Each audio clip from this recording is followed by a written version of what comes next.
Sharon?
And I am 9.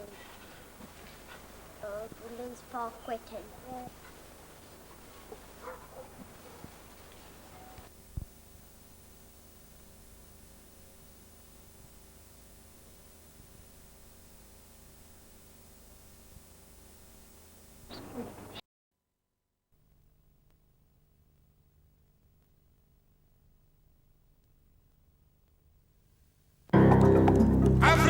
Born into a country where the color of your skin determined your fate, he spent a lifetime fighting for a country in which all its people would be equal.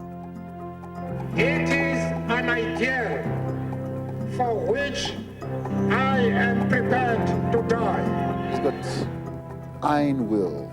He sets his mind on doing something, and he becomes unshakable. For 27 years, he continued his fight from behind prison walls. He steeled himself. He separated his own personal anguish from what he knew he had to do to survive. 3 decades behind bars could have left him defeated and forgotten. Instead, he emerged from prison to lead his country to a new beginning. Mandela is a leader, he's a fighter, was a freedom fighter. Sometimes he goes where angels may fear to tread. That's Mandela.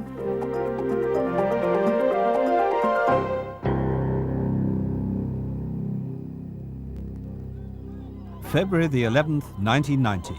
A remarkable sight. After 27 years behind bars, Nelson Mandela emerged from prison a free man. He had dedicated his life to the struggle to end the control of one race by another. And his release heralded an entirely new chapter in South Africa's history. It had been a long journey to this moment, a journey that began in a remote corner of this beautiful land.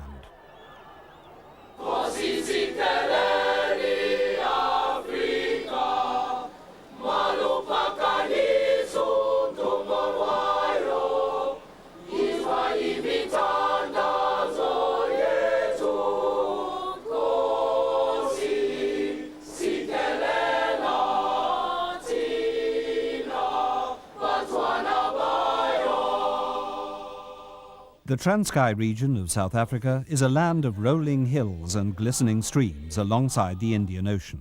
Here, on July the 18th, 1918, Nelson Mandela was born into a chieftain's family of royal lineage.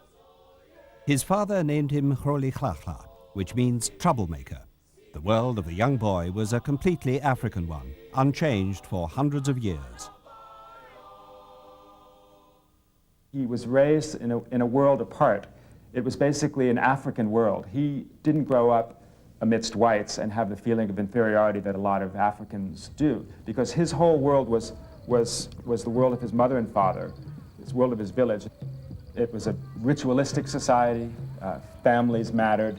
He was a herd boy. He went out and herded cattle in the morning. He drank milk from the cow's udders. It was the most simple kind of existence you can imagine. His father was wealthy by local standards. He had enough cattle to pay for 4 wives who bore him 13 children. His third wife, Grolihlachla's mother, lived in a neighboring village, and there the young boy spent his early childhood. It was an idyllic world. I mean, he would stick fight with the other boys, and he was a great stick fighter. They would steal mealies or corn in the evening and roast it under the stars. But there was a whole world beyond his village, a white world that the young boy knew only well enough to fear. He regarded whites as a boy as kind of gods that came from some other place that he didn't know about, and occasionally visited them, and he looked on them with great awe and fear, because he saw the way the elders, and even the way his father related to whites, and he knew, the way children know, that there was something going on here that was a little bit frightening to him and daunting.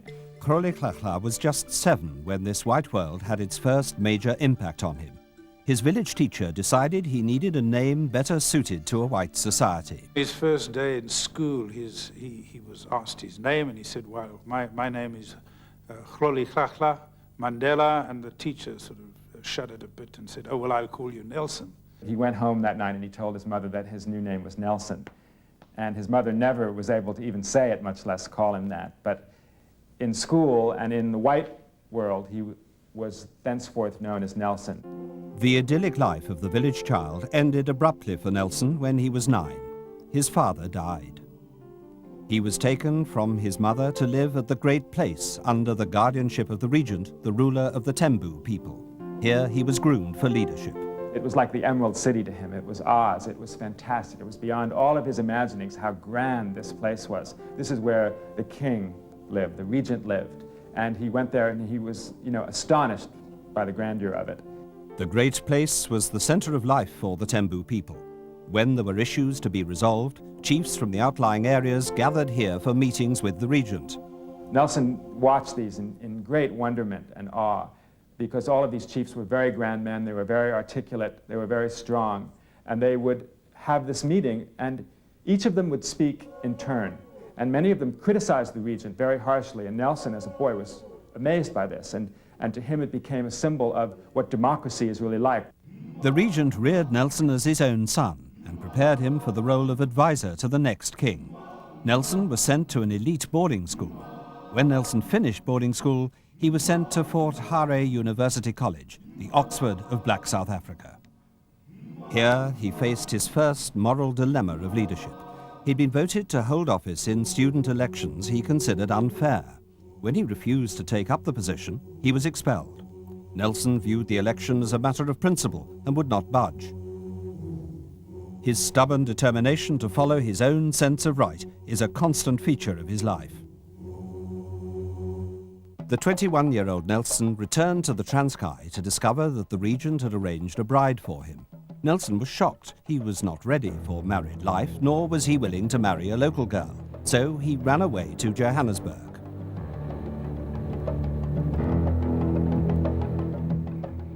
Johannesburg in 1941 opened his eyes to the real South Africa. Here was a world of injustice, driven by the separation of races. It was a world he'd never before had to face. I certainly think that his removal and relative protection from the main weight of white racism would have saved him from the crushing impact that so many, the psychological impact that so many black South Africans did suffer. South Africa in 1941 was not just a country of Africans ruled by whites. It was a country in which Africans were forced to face their inferior status every day, from morning till night. Separation from whites, that's how an African's life was defined. From the hospital he was born in, to the bus that took him home to his township, to the school he attended. When he reached adulthood, his job was an African's only job, his home an African's only home, the train that took him to work an African's only train. He could be stopped anytime, anywhere, and forced to show his passbook, which listed the areas he could enter. For the first time in his life, Mandela saw himself as a black man in a white society.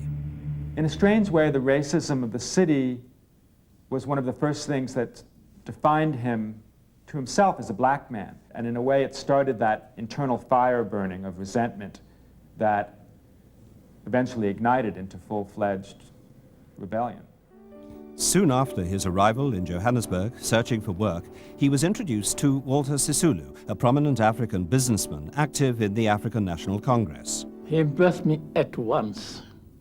His demeanor, his manner of approach, and he was a bright, lively young man.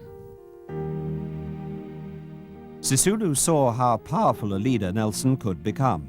At this time, the African National Congress was a group of activists fighting to end racial injustice through moderate means, boycotts, letters, and petitions. For Sisulu, to find a man as educated and as regal as Nelson was a dream come true. With the help of Sisulu, Mandela started work as a clerk in a law firm and continued his legal studies at night. Walter started taking him to meetings, and just as he had done as a young boy, he would observe, he would listen to the speeches, and he would see the gamut of opinion, and he started to get politicized. My approach was that I have got the right type of a man. If I can help, I want to develop him as much as I could. He came along very slow in the organization. He was still shy. He was still reluctant to speak in public. He was still awkward and self-conscious about his English, which he didn't think was very good. So he didn't speak very much in the early days.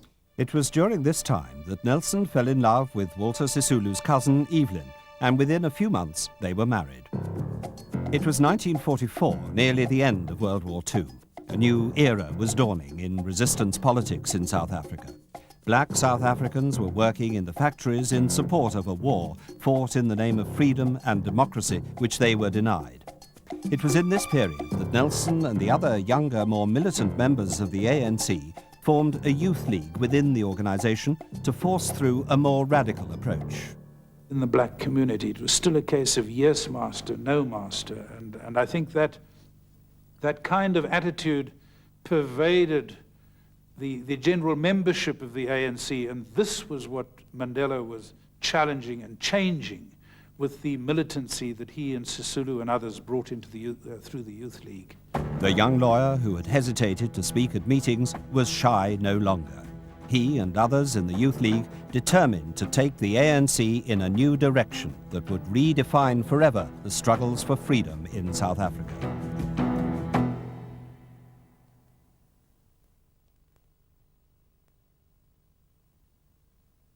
In 1946, Nelson Mandela was 28 years old and beginning to settle into a relatively comfortable life in Johannesburg. His first child was born, a son, and he had a home of his own and could enjoy a normal and happy life. But it was not to last.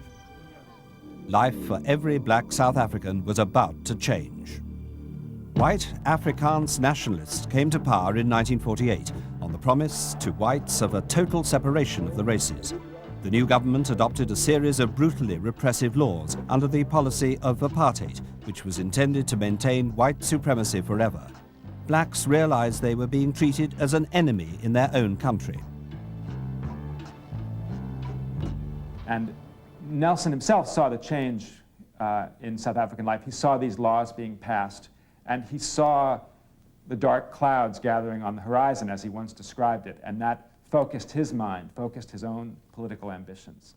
Mandela and his fellow black activists launched the Defiance Campaign, a program of non-violent civil disobedience. The campaign spread across the black community to city after city.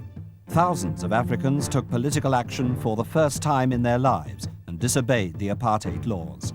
It was Mandela who organized support for the campaign, and its popular success made him known across the country. Mandela represented a watershed. The shift from the old constitutional approach to the more defiant, assertive, aggressive approach. And that, of course, gave him a particular image. He became a symbol of militancy to the youth of that time, and he carried that through into the ANC. By the end of 1952, Mandela had become such a thorn in the government's side that it decided he had to be silenced. He was served with a banning order which restricted his freedom of speech and movement. He could not attend public meetings or speak to more than one person at a time. He could not even attend his own son's birthday party. From this point on, Mandela had to continue the fight from behind the scenes. The first to suffer from the rising pressure was his family. He tells the story of how on those rare nights that he was home to tuck his children into bed, his son might say, "Daddy, why aren't you home more? Why aren't you tucking us in every night?" And he would have to say these terrible, horrible words, as he described it, which is that there are hundreds of thousands, millions of other children in the world, and I have to be concerned about them as well. Mandela was fighting apartheid not only politically, but professionally. He and his friend Oliver Tambo opened the only black law firm in South Africa. This was the mecca for every black person in South Africa who had any legal problems. There was just this one law firm, and people looked up to Mandela and Tambo. And to get into his office every day, he had to walk over dozens of people who were just waiting in the hallways to see him. Oh, he was the best dressed young man among all of us. He walked tall, and he cross-examined with the witnesses with great confidence. This upset some of the magistrates that he appeared before. But Mandela faced as much racism in the courtroom as he did on the streets of Johannesburg. He had white witnesses for cross-examination who refused or tried to refuse to answer questions from a black man who'd never been asked a question by a black man, never had been in an adversarial relationship with a black man where a black man actually had some authority over them. That was revolutionary in those days. Meanwhile, the government continued to crush any opposition to apartheid. Whole communities were forced out of their homes, sometimes at gunpoint, and relocated to barren lands outside the cities. As the repression increased, so did Mandela's will. As he saw the national power tightening the screws on life in South Africa, he realized that there was no exit for him. This was his destiny, and things would only get worse on the political front. He couldn't get out now, and he didn't want to. 24 hours a day, every day, Mandela fought apartheid. His whole life had become consumed with the struggle. Then, in December 1956, the state made its move.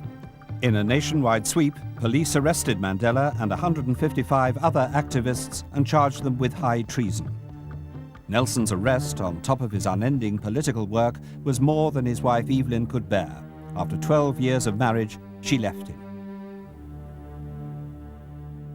Alone now, Mandela stood trial for treason, and it took 4 years to find him not guilty. At least Nelson's private life changed for the better during this difficult period. One day, returning home from his trial, he spotted a young woman at a bus stop whose beauty dazzled him. Her name was Winnie Mandikizela. He persuaded her to go out with him, and by the end of the date, he'd decided he'd marry her. Winnie, in a way, was a kind of modern woman in a way that Evelyn had not been. Winnie was one of the kind of earliest modern African women. She was independent. She had her own opinions about things. He saw in her what she later became, which was a feisty, independent, strong woman, and he liked that. He wanted someone that he felt was his equal. On June the 14th, 1958, Nelson and Winnie were married in a small church in the Transkei. The marriage brought Nelson enormous joy, and his deep love for Winnie fortified him for the struggles ahead. His life was about to take a dramatic turn. In 1960, in a town called Sharpeville, the state confirmed to Mandela the scale of violence they would commit to prevent change.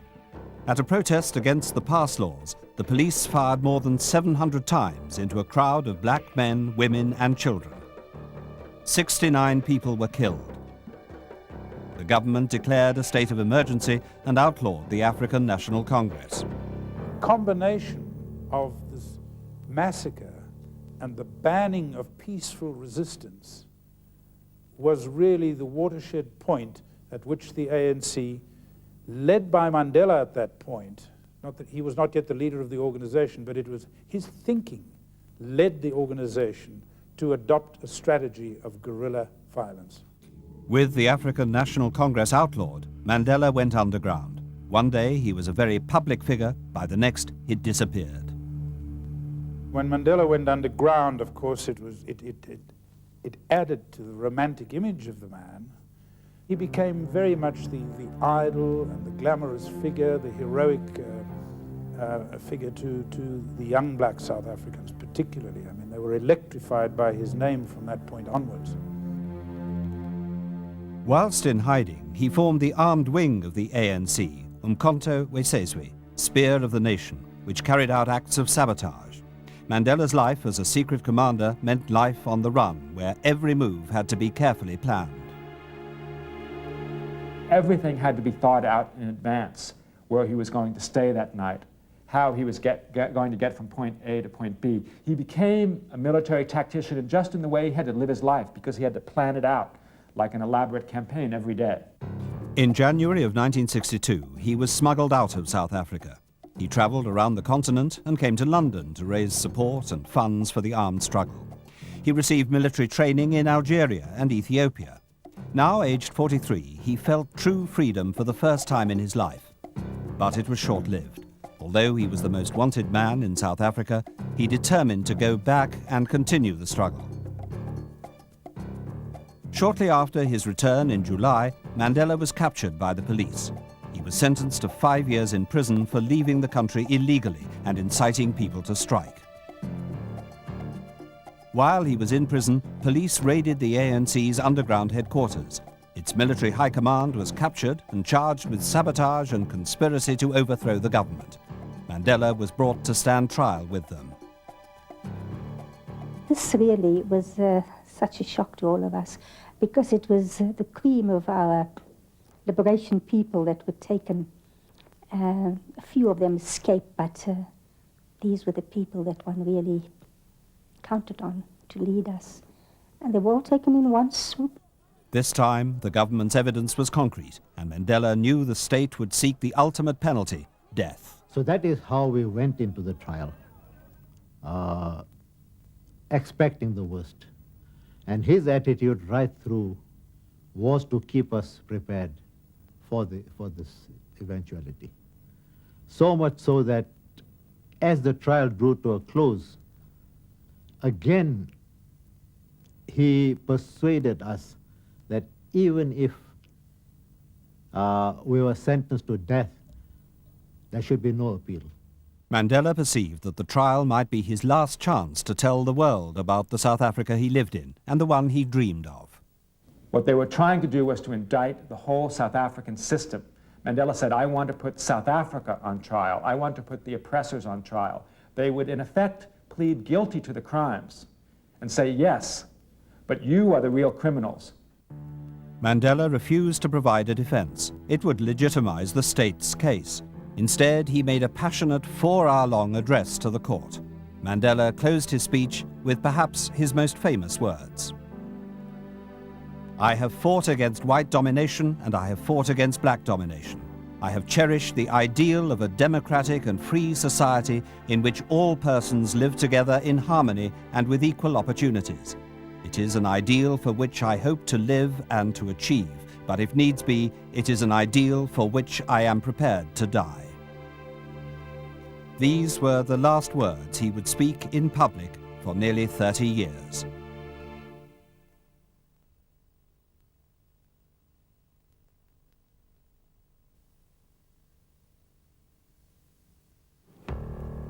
June the 12th, 1964. At the South African Supreme Court in Pretoria, Nelson Mandela, now 45 years old, was convicted, with 7 others, of conspiracy to overthrow the government. They were sentenced to life imprisonment to be served at Robben Island, the Alcatraz of South Africa, a rocky and barren island surrounded by rough seas 7 miles off the coast of Cape Town. They spelled it out to us. Our job is to crush your spirits, and this is what we're going to do. In 5 years' time, nobody will know the name of Mandela. Robben Island was an unimaginably harsh place, completely cut off from the outside world. a place where all life and time stopped. No clocks were allowed, no newspapers. The lights burned 24 hours a day. In his first year here, Nelson was allowed just one visit from his wife, Winnie. 2 years passed before he could see her again. It was 20 years before he was allowed to touch her hand. At Robben Island, apartheid was even more brutally imposed than it was outside. Even in the basic essentials, Mandela and the other black prisoners received the least of everything. When we had to change into prison clothes, they were all given short pants, I was given long pants. They were given no socks. And the regulation stipulated that they should have been wearing sandals, or they were given shoes as a favor. When it came to food again, there was discrimination. Less sugar for them, just boiled mealies at lunch, no bread for them. Less meat, less fish. From the first day, Mandela was determined never to give in, never to allow himself to be defeated. He would never submit to disrespect or mistreatment. On the contrary, he would demand the respect due any man. It was this moral certainty that assured his survival. If you enter prison with a negative state of mind, it is hell. Every minute of it can be hell. But when you enter with a positive spirit, as we said, we entered the island, our prison, knowing that this is the struggle on another terrain. It was hard, and they did everything to crush our spirits. They failed. One place Mandela and the others took their stand was at the limestone quarry. Every day for 13 years they were marched here, and from morning till night they would do the back-breaking, blistering work of crushing rocks. But they also made clear how they would and would not be treated. We wouldn't run. We'd never call them boss.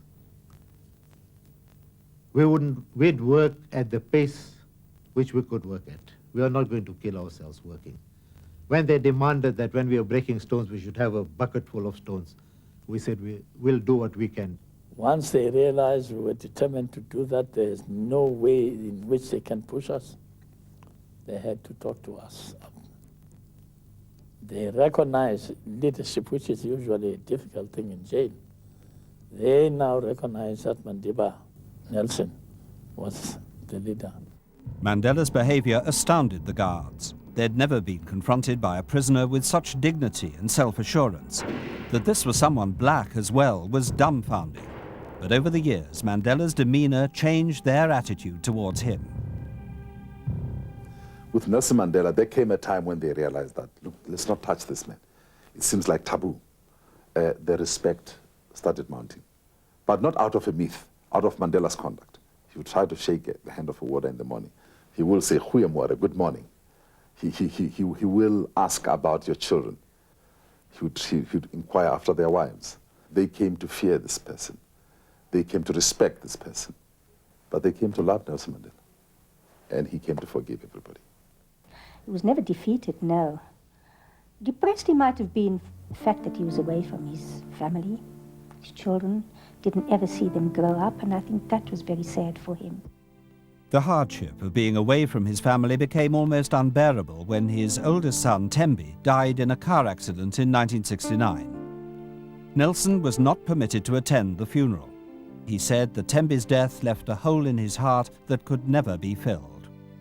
Outside, Winnie Mandela was still waging the fight against apartheid, and she was being persecuted for it. This was a cause of great anguish for him. His children had to be sent away to school. They had no money. Winnie was banned and living away from the children. This really tortured him. Nelson and Winnie had been married for only 6 years when he was sent to Robben Island. But during nearly 30 years of separation, his love for her never dimmed. I think his passion for Winnie grew while he was in prison. He talks about how he would, while he was in prison, he would touch his nose to a picture of her that he had and experience that same electric thrill that he experienced when he touched her nose in person. As Mandela grew old in prison, South Africa's memory of him began to fade. And then in 1976, everything changed when black student protesters were shot and killed by security forces in the black township of Soweto. Suddenly, the outside world took notice, and mounting pressure on the government started to have an effect. By the mid-1980s, the momentum for change was unstoppable. Nelson Mandela became a symbol for that change, and the call for his release became a rallying cry around the world for all opposed to apartheid. Nelson Mandela was larger than life. He was a symbol to all of us. He was an inspiration. We rallied around him, around his name, and we wanted to be like him, to give our all to the struggle. The country was in turmoil and the economy in near collapse. The rest of the developed world treated South Africa like a social outcast. The government knew it would have to deal with Mandela sooner or later. Its worst fear was that he would die in prison, making him a martyr to the cause. In 1985, the government offered to release Nelson Mandela if he would renounce violence, but he rejected the offer categorically. My father says, I cannot and will not give any undertaking at a time when I and you, the people, are not free. Mandela also knew how much the government needed him. Mandela saw the climate changing. He saw the odiousness in which apartheid was held throughout the rest of the world. He saw the situation changing, the tide changing in his favor. He also saw some softening on the part of the government looking for a way out of this mess. In 1985, Mandela initiated secret meetings with the government that would go on for 5 years, meetings that would set the stage for the inevitable end of all-white rule. Slowly, the government began to prepare Mandela for his eventual release. We now know that at that time, Mandela was actually being taken around the country, quietly being prepared for his release, but he'd been lost from view for a whole generation. Nobody knew what he looked like.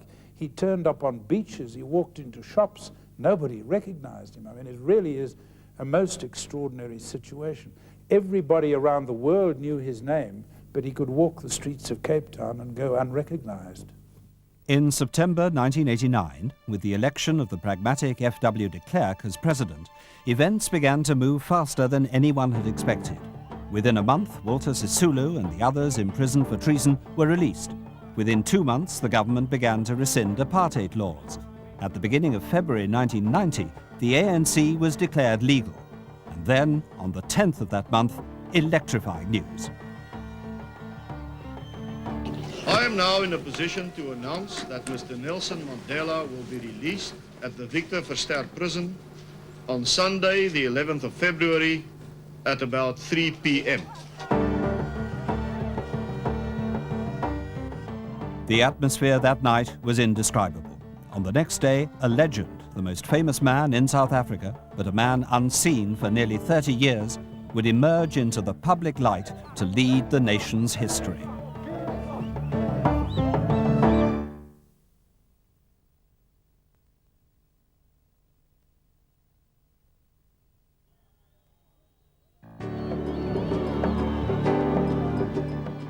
The moment had finally arrived. February the 11th, 1990. After nearly 30 years, Nelson Mandela, now 71 years old, was a free man. It just seemed like spring was happening in the middle of winter. Our people, I think, felt, hey, well, God, yes, loves us, man. God has heard us. And it's happening. And we are going to enter the promised land. The country exploded in celebration. In Cape Town, more than 500,000 supporters, black, white, young, old, packed the central square to hear him speak for the first time in nearly 3 decades. Amandla! Amandla! In Africa!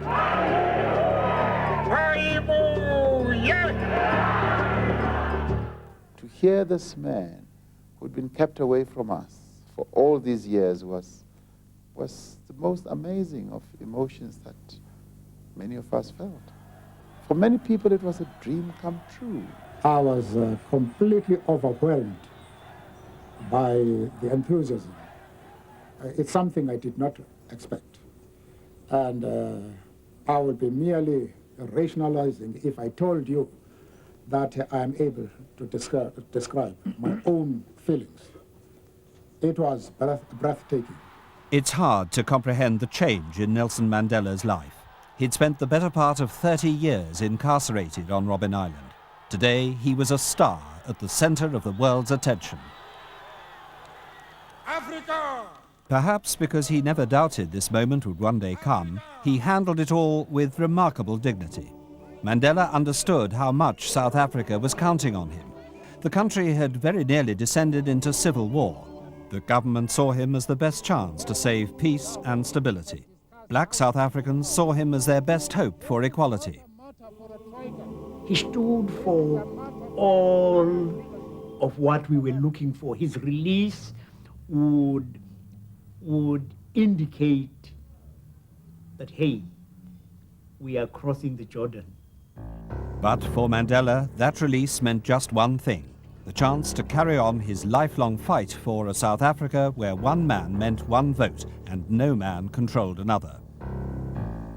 3 months after his release, Mandela was chosen to lead the African National Congress in a historic first official meeting with the government. The two sides committed themselves to peaceful change. Witnesses might never have suspected how bitter these enemies had been.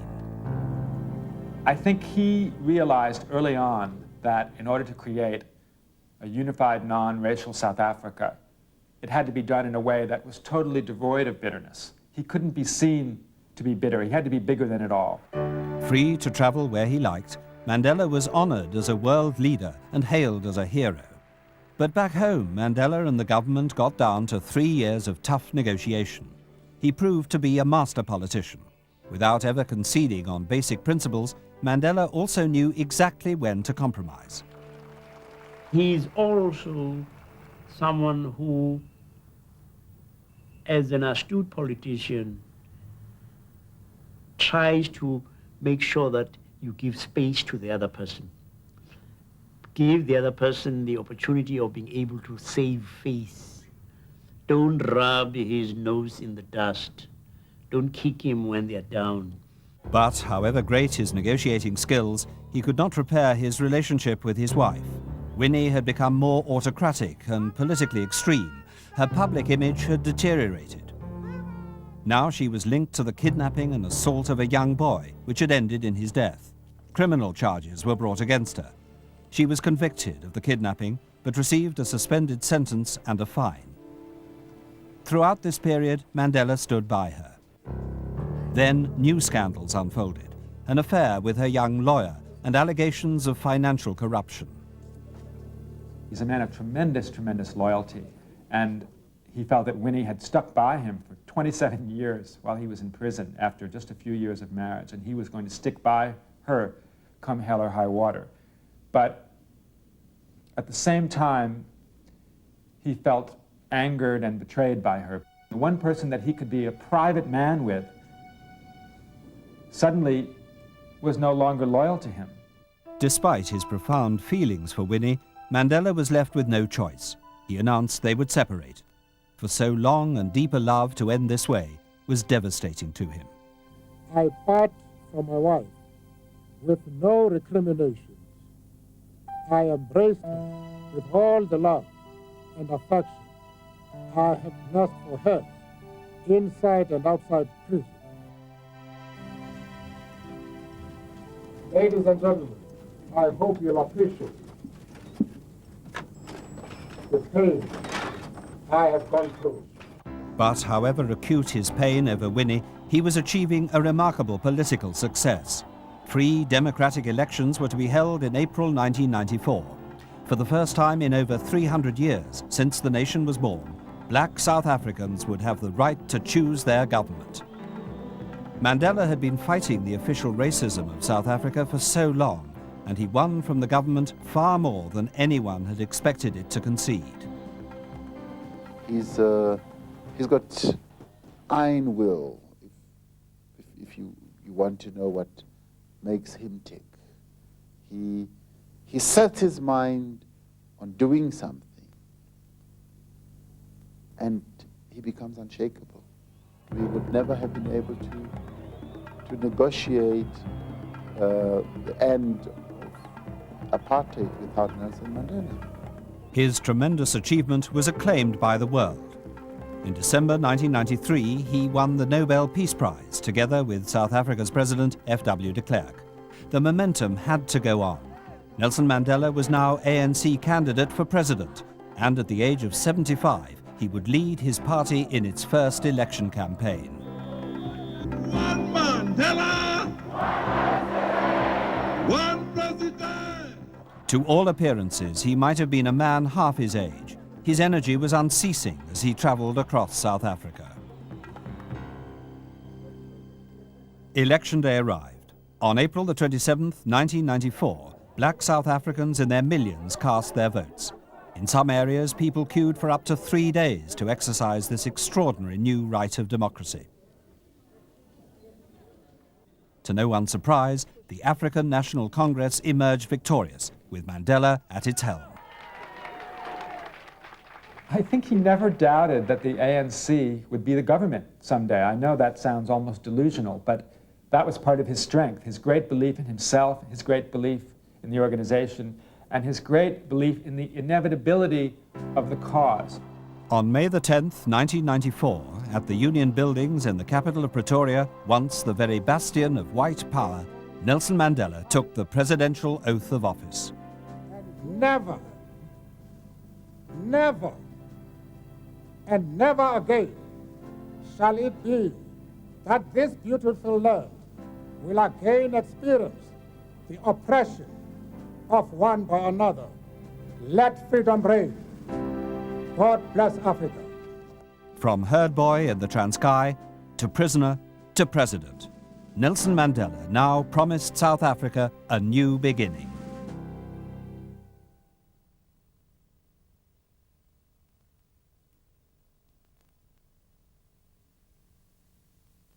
In May 1994, Nelson Mandela had become president of South Africa in a landslide victory.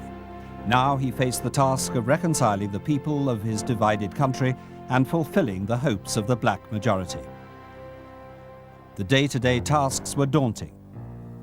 He had promised housing for the 7 million blacks living in squalor and disease. He'd promised jobs for the millions without them, and running water and electricity for vast rural areas. Vital to the country's future, he'd promised education for all. His political program was to transform South Africa. Mandela is a leader, he's a fighter, was a freedom fighter, and he's a person that can take very, very difficult decisions. Sometimes he goes where angels may fear to tread. That's Mandela. Fulfilling his promises has taken longer than expected. He has already made some changes in the lives of many, bringing free health care to pregnant women and children under the age of 6, and every school child is guaranteed a free sandwich at lunch. For the rest of it, people seem willing to wait, for the moment at least, confident that Mandela is a man of his word whose promises will eventually come to pass. Those who most doubted him or even feared his rule are coming to accept his leadership. I just think, that we are an incredibly blessed country. And of course, people now realize it. People who used to vilify him as a terrorist and so forth, everyone is eating out of his hand now. Everyone. But, of course, Mandela has his critics, and one of the most notable has been Winnie Mandela. She claimed he was too concerned with appeasing the whites, and in March 1995, Mandela sacked her from the cabinet. A year later, their personal break became final. He divorced her after 38 years of marriage. The demands of the presidency have been hard on Mandela. He has little time for himself. He said he felt more free in prison than he does in office. But the rewards are considerable. Few national leaders have been so universally acclaimed, and that has given him the chance to show the world that democracy can come to the most unlikely places. Mandela moves from kings and prime ministers to a beggar in the streets. Most of the time, his hand is outstretched. towards ordinary people, particularly the poor, the disadvantaged, the people who otherwise may never be recognized. He has shaken thousands of hands. And he always says, you don't have to wait for people to stretch their hands. You stretch your hand first. South Africa today is an unimaginably different place than it was less than 10 years ago. Then there was the possibility that the country would end in bloody self-destruction. That it didn't, and that a man imprisoned for half his lifetime should be the one to negotiate peace, is one of the most remarkable stories of this century.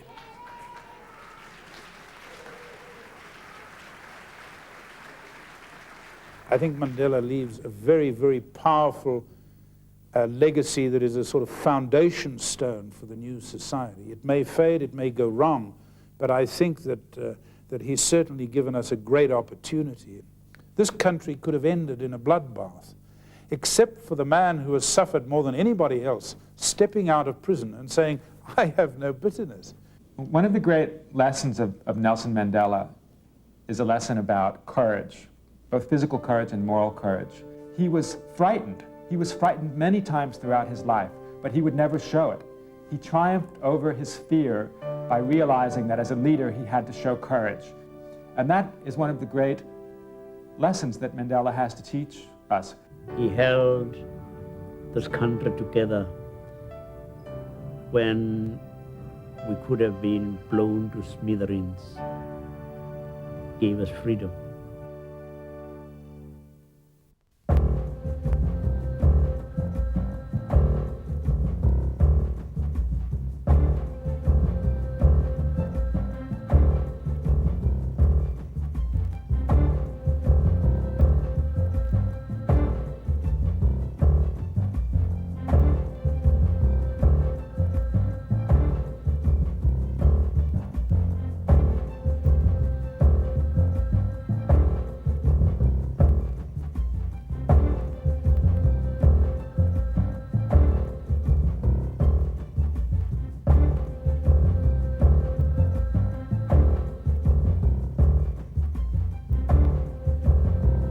Segregation. He used the power of the state to protect white supremacy while implementing cosmetic reforms. He seemed almost to revel in international criticism. We shall act as our own conscience dictates because we, and not they, will be answerable to history for the consequences of our actions.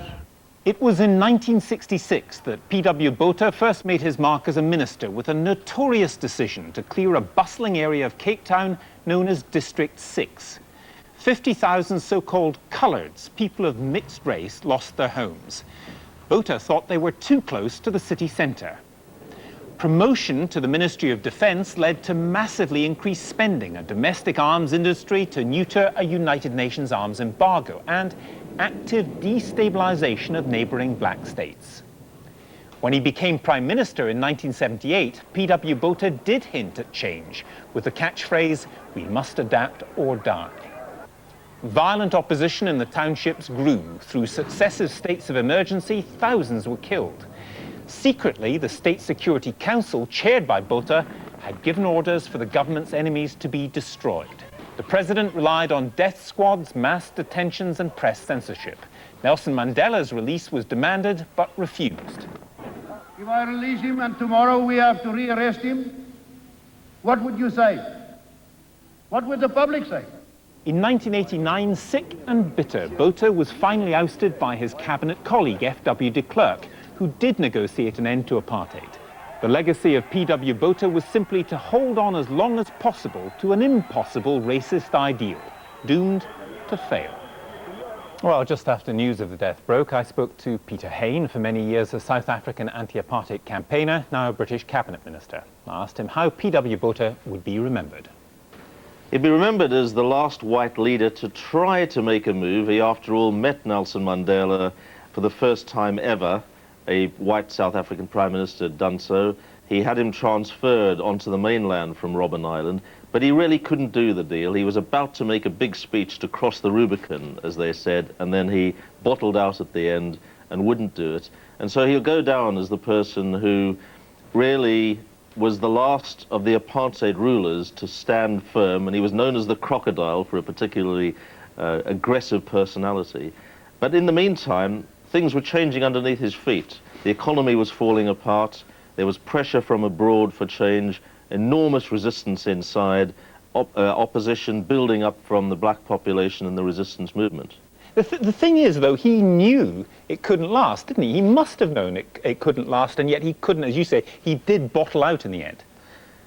He knew in his heart of hearts it couldn't last, and those around him did as well, which is why he made the unprecedented step of having a conversation with Nelson Mandela and taking him out of prison to do that. But then he put him back inside, and everything closed down. And what he couldn't bring himself to do was actually cross the Rubicon in the end, as his successor, de Klerk, did, to his credit. But frankly, by the time de Klerk came in, the whole system was falling apart, and Botha was the transition to de Klerk. He put his toe in the water, then withdrew it back hurriedly. De Klerk was the one who finally recognized that something different had to be done, that the pressure for change from the anti-apartheid movement internationally and, more important at this stage, domestically, was just becoming too great. Do you think he was actually a criminal, that he did organize or order people to be killed and effectively state terrorism? Oh, there's no question about that. The whole state machine of the apartheid government was based on terrorism, state terrorism, killing opponents, eliminating them, disappearing them, whatever it might be. And he got up to all sorts of dirty tricks using the enormous power of that fearsome tyranny. And there's no question about that. And some of that evidence came out subsequently. So his legacy will be quite clear. One of the last of the big beasts, and he was a big beast, the name called the crocodile, the last big beast to actually rule South Africa with an iron fist. By the time he ended and de Klerk took over, the system was crumbling, not just the economic system, which was the main imperative for change, but also the grip, that iron grip that tyranny had over the white population, including those that supported it, and above all over the black population that he and the rest suppressed so mercilessly. It's interesting that when so many people have moved towards reconciliation and to apologize for the things that happened, he never did he? He never came out and apologized for apartheid. Not at all. He never did, and he never gave any sense of regret or anything like that. He just retreated after his retirement to issue missives occasionally of a particularly aggressive, stern kind, and then just disappeared. But as I say, to give him his credit, he actually spoke to Nelson Mandela. It came to nothing. He didn't have the courage or the ability or the vision to take it forward, but he was part of the cracking of that once omnipotent apartheid machine, which all of us, including my parents who were involved in the struggle inside South Africa, and then myself, we couldn't really, at the time he first came to power, and indeed throughout his rule, couldn't ever imagine it giving up power as it eventually did in the miraculous transition to Nelson Mandela's government in 1994, not without a lot of violence, not without a lot of pressure to ensure that it did finally happen. So he, in a sense, was the first to recognize that change was on the way, but couldn't actually deliver it or was not willing to be part of it. Peter Haines, thank you very much. Coming up on the programme, getting an energy audit. Our ethical man has his home rated. First arrived at the Western Cape, he was 90. P.W. Botha was the face of white South Africa at the height of the anti-apartheid struggle.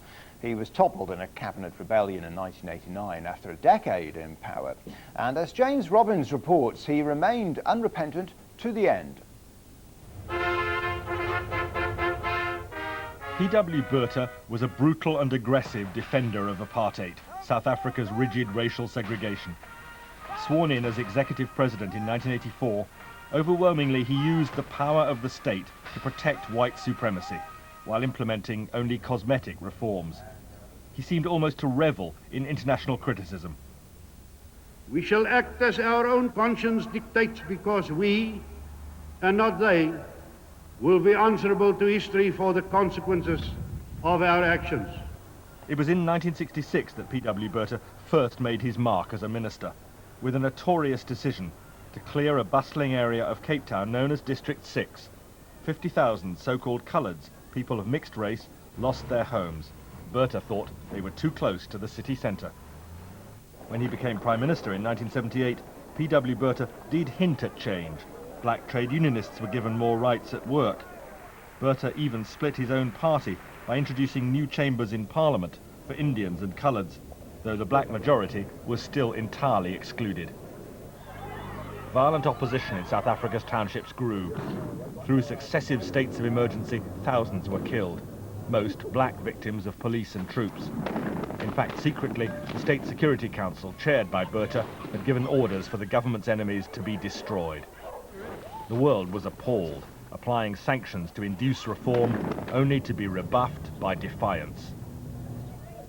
I've been lenient and patient. Don't push us too far.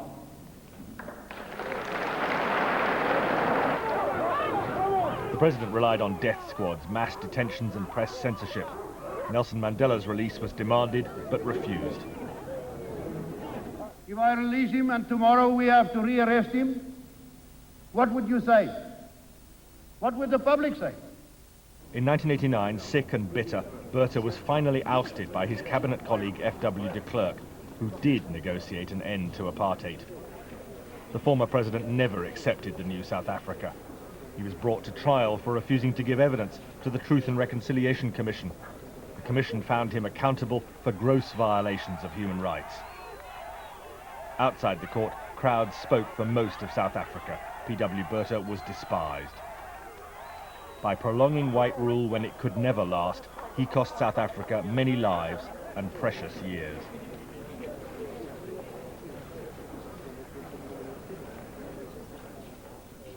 Well, James Robbins there on the death of P.W. Botha. Now, the company which runs Britain's rail network is facing an unlimited